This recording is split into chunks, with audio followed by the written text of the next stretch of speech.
Hey everyone and welcome. এটা হচ্ছে আমাদের টিউটোরিয়াল সিরিজের একদম প্রথম ভিডিও। আর এই ভিডিওতে আমি আলোচনা করব প্রোগ্রামিং আসলে কি তা নিয়ে।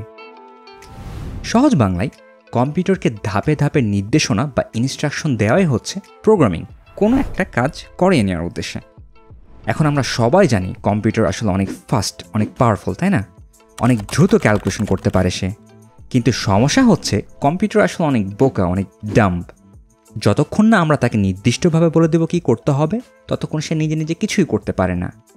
আর কম্পিউটারকে এই নির্দেশনা বা ইনস্ট্রাকশন দেওয়ার কাজটি করে থাকি আমরা, প্রোগ্রামাররা। এই ফাঁকে আমি কোডিং ভার্সেস প্রোগ্রামিং এই বিষয়টা নিয়ে একটু আলোচনা করতে চাই। কোডিং আর প্রোগ্রামিং, আমরা এই দুটো শব্দকে প্রায় একই অর্থে ব্যবহার করে থাকি, কিন্তু এই দুইটা শব্দের মধ্যে একটা পার্থক্য রয়েছে। কোডিং হচ্ছে জাস্ট কোনো একটা প্রোগ্রামিং ল্যাঙ্গুয়েজ ব্যবহার করে কোড বা প্রোগ্রাম লেখার কাজটাই হচ্ছে কোডিং। কিন্তু প্রোগ্রামিং হচ্ছে আরও অনেক কিছু। কোডিংকে প্রোগ্রামিংয়ের একটা অংশ বলতে পারেন। এই বিষয়টি আরও ক্লিয়ার হবে যদি আমরা একটা কম্পিউটার প্রোগ্রাম লেখার জন্য কোন কোন স্টেপস বা ধাপ ফলো করতে হয় সেটা নিয়ে আলোচনা করি। তো প্রথম ধাপ হচ্ছে সমস্যা চিহ্নিত করা, অর্থাৎ আমরা প্রোগ্রামটা দিয়ে আসলে কি করতে চাই, কোন সমস্যার সমাধান করতে চাই সেটা আগে ঠিক করতে হবে। দ্বিতীয় ধাপ হচ্ছে অ্যালগরিদম ডিজাইন করা, অর্থাৎ সমস্যা ঠিক করা হয়ে গেলে সে সমস্যাটি কিভাবে সমাধান করা হবে তা ধাপে ধাপে পরিকল্পনা তৈরি করাই হচ্ছে অ্যালগরিদম বা প্রোগ্রামের ডিজাইন। তৃতীয় ধাপ হচ্ছে সোর্স কোড লেখা বা কোডিং বলতে সাধারণত আমরা এই স্টেপটাকেই বুঝি। এই ধাপে আমরা অ্যালগরিদমটিকে কোনো একটা প্রোগ্রামিং ল্যাঙ্গুয়েজ, যেমন সেটা হতে পারে C#, জাভা বা পাইথন ইত্যাদি ব্যবহার করে কোডে রূপান্তর করে থাকি। আর এই লেখা কোডটাই হচ্ছে সোর্স কোড। সোর্স কোডকে সাধারণত একটা টেক্সট ফাইল হিসেবে সেভ করে রাখা হয়। মনে রাখবেন, ভিডিওর জন্য যেমন রয়েছে MP4 ফাইল, মিউজিকের জন্য MP3, ইমেজের জন্য PNG, তেমনি সোর্স কোড হচ্ছে জাস্ট একটা টেক্সট ফাইল। চতুর্থ ধাপ হচ্ছে সোর্স কোডগুলোকে কম্পাইল করা। আমরা যে সোর্স কোডগুলো লিখলাম, কম্পিউটার কিন্তু তা সরাসরি বুঝতে পারে না, সে শুধু বুঝে 0 আর 1, যাকে আমরা মেশিন ল্যাঙ্গুয়েজ বা বাইনারি কোড বলে থাকি। তাই সোর্স কোডকে মেশিন ল্যাঙ্গুয়েজে রূপান্তর করতে হলে প্রয়োজন হয় কম্পাইলারের। কম্পাইলারকে একটা অনুবাদক হিসেবে চিন্তা করতে পারেন। সে আমাদের সোর্স কোডগুলো ইনপুট হিসেবে নেয় এবং আউটপুট হিসেবে সেগুলো মেশিন কোডে অনুবাদ করে। পঞ্চম ধাপ হচ্ছে ডিবাগিং। এখন কোডে যদি কোনো ভুল বা বাগ থাকে তাহলে তা খুঁজে বের করে ঠিক করাই হচ্ছে এ ধাপের উদ্দেশ্য। আর সব শেষের ধাপ হচ্ছে মেইনটেনেন্স।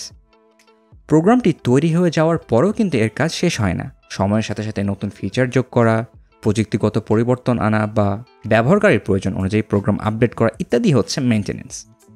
এখন এই ধাপগুলো থেকে স্পষ্টই বোঝা যাচ্ছে যে কোডিং হলো প্রোগ্রামিং প্রক্রিয়ার জাস্ট একটা অংশ।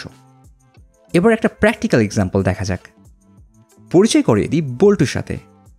বল্টু হচ্ছে আমাদের এই টিউটোরিয়াল সিরিজের ম্যাসকট। এখন থেকে আমরা বল্টুকে দিয়ে প্রোগ্রামিংয়ের বিভিন্ন কনসেপ্ট বোঝার চেষ্টা করব। তো বল্টু হচ্ছে স্টিল আন্ডার কনস্ট্রাকশন।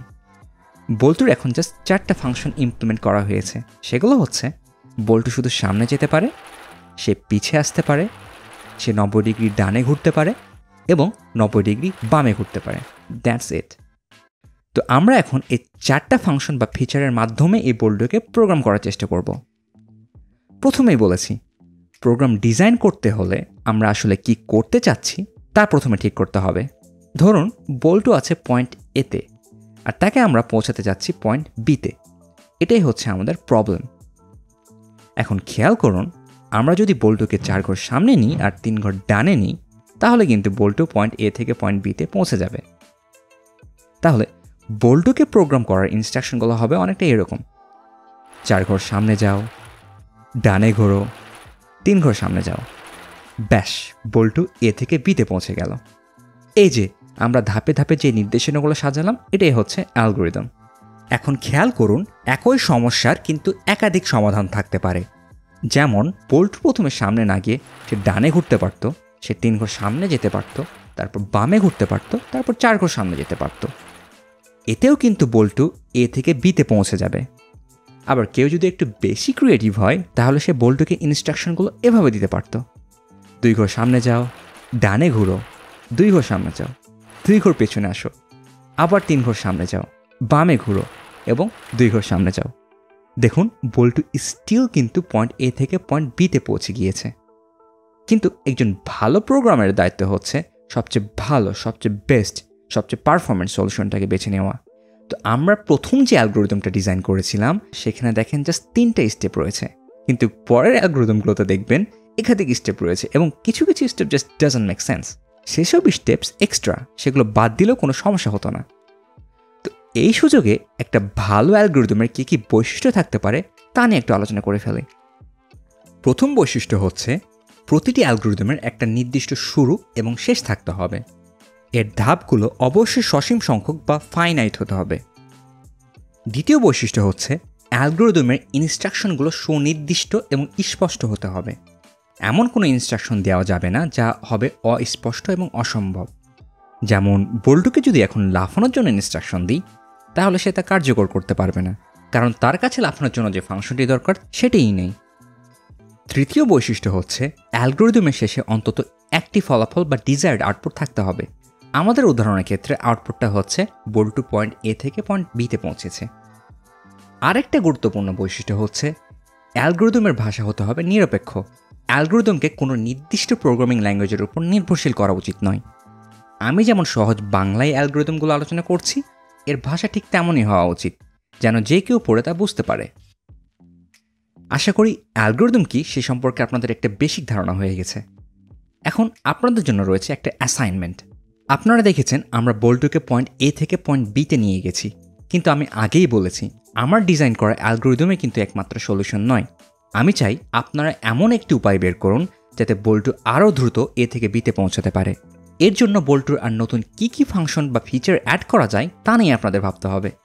অবশ্যই প্রথমেই মাথায় আসতে পারে যে বল্টুর চলার গতি বা স্পিড বাড়িয়ে দিলেই তো সে দ্রুত পৌঁছে যাবে, তাই না? কিন্তু এখানে একটা শর্ত আছে, বল্টুর গতি বাড়ানো যাবে না, তার স্পিড হতে হবে কনস্ট্যান্ট, অপরিবর্তিত। এই শর্তটি মাথায় রেখে আর কী কী ফিচার যোগ করলে বল্টু দ্রুত তার গন্তব্যে পৌঁছাতে পারবে তা বের করাই হচ্ছে আপনাদের কাজ, আপনাদের অ্যাসাইনমেন্ট। আর আমি হলে এটি কীভাবে সলভ করতাম তা আমি আলোচনা করব পরের ভিডিওতে। প্রথম ভিডিওতে এতটুকু বলার ছিল আমার। আমরা একবার রিক্যাপ করে নিই আমরা যা যা শিখলাম। প্রথমে আমরা প্রোগ্রামিং কী সেটা জানলাম, সেটা হচ্ছে প্রোগ্রামিং জাস্ট কম্পিউটারকে ইনস্ট্রাকশন দেওয়া কোনো একটা কাজ করিয়ে নেওয়ার উদ্দেশ্যে। আর তারপর আমরা কোডিং এবং প্রোগ্রামিংয়ের মধ্যে ডিফারেন্সটা জানলাম, যে কোডিং হচ্ছে জাস্ট কোড লেখাটাই হচ্ছে কোডিং, কিন্তু প্রোগ্রামিং হচ্ছে আরও অনেক কিছু, এবং এই অনেক কিছু সেগুলো আসলে কী সেইটা আমরা তারপর আলোচনা করলাম, অর্থাৎ প্রোগ্রামিং স্টেপসগুলো আলোচনা করলাম। আর তারপরে তো আপনাদের একটা প্র্যাকটিক্যাল এক্সাম্পল দেখালাম। আর পরের ভিডিওতে আমরা আলোচনা করব C# এবং .NET ইকোসিস্টেম তা নিয়ে। So I will see you guys in the next video. Until then, keep learning.